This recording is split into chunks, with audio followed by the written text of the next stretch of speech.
Assalamualaikum warahmatullahi wabarakatuh. Alhamdulillahirrabbilalamin. Pada kesempatan ini, mudah-mudahan saat ini kita dalam kondisi sehat walafiat. Amin ya rabbal alamin. Seperti kita ketahui bersama, saat ini dunia sedang mengalami suatu kejadian yang sangat luar biasa, yaitu telah terjadi pandemik COVID-19 atau COVID-19 atau yang kita kenal dengan istilah virus corona yang sudah tersebar hampir di seluruh dunia. Jadi pemerintah kita pada kesempatan ini juga sudah melakukan langkah-langkah antisipatif terkait dengan penyebaran COVID-19 ini. Pada kesempatan ini saya akan mencoba sedikit berbagi pengetahuan terkait dengan melakukan aktivitas atau melakukan pekerjaan kantor yang kita lakukan di rumah masing-masing atau kita sebut dengan istilah work from home. Maaf bahasa Inggrisnya agak jelimet. Baik Bapak dan Ibu sekalian, mungkin kita langsung saja bagaimana proses menginstal aplikasi yang nanti kita gunakan untuk proses kegiatan atau melakukan pekerjaan di rumah, tentunya pekerjaan-pekerjaan kantor yang senantiasa kita lakukan setiap harinya. Baik Bapak dan Ibu sekalian, mungkin langsung saja. Jadi untuk menginstal aplikasi ini kita bisa menggunakan dua perangkat. Yang pertama adalah laptop, yang kedua bisa menggunakan HP ya yang berbasis Android. Jadi kita tinggal pilih mau pakai laptop atau menggunakan HP. Untuk yang pertama mungkin kita sama-sama kita lihat bagaimana proses penginstalan aplikasi Zoom Cloud Meeting ya. Aplikasinya namanya adalah aplikasi Zoom Cloud Meeting pada HP kita masing-masing. Ini sebelumnya saya connect dulu layar HP saya di laptop ya, Bapak dan Ibu sekalian.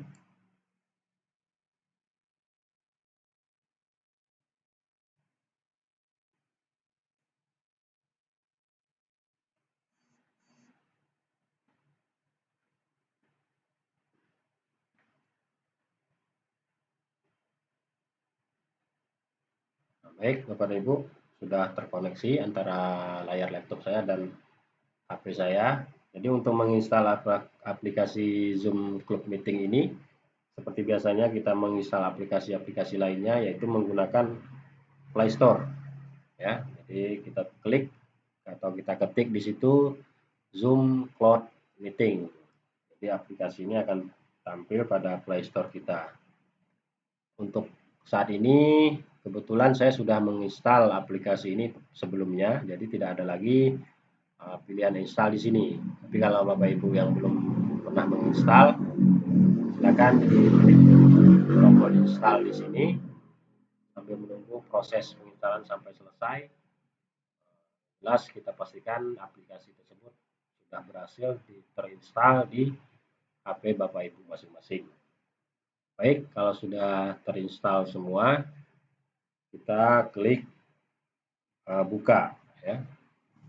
Ini adalah tampilan awal sebelum kita melakukan proses login pada aplikasi Zoom Cloud Meeting. Untuk sederhananya kita langsung menggunakan check-in ya, kita klik check-in di sini. Nah, setelah kita klik check-in tadi, maka kita diminta untuk mengisi email dan password. Namun untuk memudahkan kita sudah terintegrasi dengan akun Google kita atau email Google kita, itu gmail.com. Jadi kita tinggal klik akun Google di sini ya. Di Google ini kita klik. Nah, maka dia akan membawa kita pada jendela akun Google kita atau Gmail ya, alamat email kita. Baik, kita tunggu beberapa saat proses Untuk membuka akun Google ini, nah sudah terbuka. Kalau sudah terbuka, maka kita klik ya akun Gmail kita di sini. Kalau akun Gmail saya adalah hajuardi.eskom@gmail.com, maka kita klik ya, kita klik di sini. Nah, setelah proses kita klik, maka sudah tampil menu utama pada aplikasi Zoom Club Meeting kita itu tadi. Nah, ini adalah tampilan awalnya. Nanti kita akan coba melihat satu-satu fitur yang ada pada aplikasi Zoom Club Meeting ini. Baik, untuk memudahkan saya dalam menyampaikan video ini, saya tutup dulu connecting antara handphone saya dan laptop. Nah, ini, nah kalau proses penginstalan menggunakan PC, ini adalah link downloadnya Bapak dan Ibu. Silakan diklik ini ya. Nanti akan melakukan proses penginstalan di sini. Setelah proses instalan selesai, maka akan tampil di sini ya, di taskbar kita ini ya. Kita klik ya, karena saya sudah menginstal sebelumnya. Nah, sama tadi ya, tampilan-tampilan yang ada pada handphone kita tadi. Baik, kita lanjut. Apa saja pemanfaatan fitur-fitur yang disediakan oleh Zoom Club Meeting itu sendiri. Yang pertama, kita coba melihat fitur New Meeting. Fitur New Meeting ini kita gunakan untuk ketika kita akan melakukan proses rapat atau meeting atau kegiatan lainnya seperti proses belajar mengajar. Ya, kita coba klik, maka dia akan melakukan proses connecting. Nah, setelah connect, maka akan tampil jendela seperti ini ya.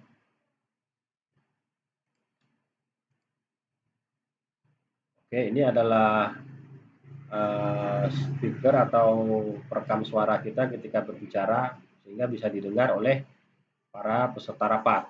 Ini kalau kita matikan, maka peserta rapat tidak akan bisa mendengar suara kita. Ini kita aktifkan.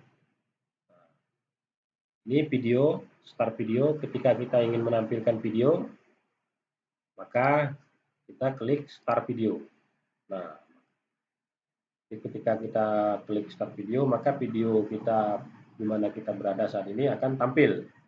Memang disarankan oleh aplikasi ini tentunya kita menampilkan video ataupun kondisi kita dalam keadaan tidak melanggar kode etik, misalnya tidak menggunakan baju atau tempat-tempat yang kurang enak dilihat, atau bagi ibu ya, kalau menggunakan jilbab pakai dulu, jangan klik dulu ini ya, persiapkan dulu baru kita klik. Kalau tidak siap, kita tutup dulu videonya ya, begitu Bapak dan Ibu ya. Baik, setelah ada menu start video dan stop video, maka ada menu invite. Menu invite ini sangat penting Bapak dan Ibu. Gunanya adalah sebagai langkah kita untuk mengundang rekan-rekan rapat kita atau siapa saja yang nanti akan kita undang dalam rapat menggunakan media online ini sendiri. Oke, kita coba lihat ya invite. Nah, proses invite ini ada dua cara ya. Yang pertama menggunakan email, kita bisa mengirim undangan atau link kepada siapa saja melalui email yang akan kita undang. Email siapa saja, kita kirim ke email masing-masing, nanti ketika dia buka email, klik, maka otomatis dia akan bergabung bersama kita. Atau kita bisa menggunakan kontak, kita copy URL ini, nanti URL ini akan kita share di grup WA misalnya, atau kita kirim menggunakan SMS atau menggunakan via email. Nanti ketika peserta mengklik atau membuka link tersebut, maka otomatis dia akan bergabung. Intinya beliau bersedia untuk bergabung pada rapat kita. Juga termasuk kita melakukan pembelajaran bagi guru-guru, maka URL itu dikirim pada semua peserta didik atau melalui grup, misalnya grup kelas ya, atau grup sekolah. Itu kegunaan impit. Kalau kita tidak mengimpit, tidak ada peserta rapat yang kita lakukan. Ini seperti contoh saya kan belum ada mengimpit siapapun di sini. Jadi masih di sini manajer partisipasinya masih satu orang, yaitu saya sendiri. Tidak ada yang bergabung dengan saya karena saya tidak mengimpit siapapun. Karena ini adalah sebagai simulasi saja. Selanjutnya ada share screen. Share screen ini juga sangat bermanfaat. Kita bisa meng-share ya. Ini contohnya, kita klik tombol share. Misalnya kita akan meng-share terkait materi apa saja yang akan kita sampaikan. Kita tinggal, misalnya kita buka dulu materi surat edaran ini, ya. Kita buka, kita kembalikan lagi ke ini, ya. Misalnya, saya ulangi lagi, share. Nah, kita buka, yang surat sudah kita buka, otomatis sudah tampil di sini. Nah, ketika kita klik ini, semua peserta rapat akan bisa melihat atau membaca surat-surat yang kita tampilkan di sini. Nah, selain kita juga bisa melakukan pembahasan bersama, misalnya terkait surat edaran oleh Kepala Kantor Kementerian Agama Kabupaten Natuna terkait pelaksanaan bekerja dari rumah.